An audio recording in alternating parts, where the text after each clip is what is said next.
Fusha fitimprurse e menaxhimit të mbetjeve spitalore ka hyrë në kontrollin e biznesmenit Claudiano Laibeu, i njohur për lidhjet me spitalin amerikan dhe hetimet që rëndojnë mbi të në SPAK dhe në Kosovë, pasi bleu 60.000 euro aksionet e Eco Riciklim nga Arbor Teqja, kompania e tij ka përfituar afro 90% e fondeve publike në këtë sektor, përmes tenderave të mëdhenj përfshirë dhe ato të QSUT-s me vlerë 1.7 milion euro.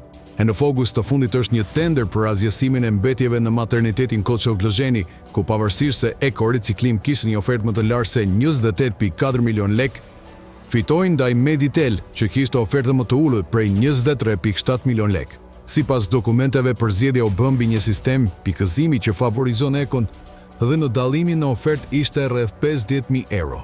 Tendenca është e përsëritur edhe në raste të tjera.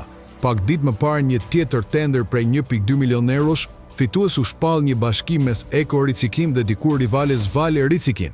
Ky bashkëpunim ngre dyshime për një ndarje të tregut mes pak aktorëve ku Eco mban pjesë më të madhe dhe u lë thërrime të tjerëve.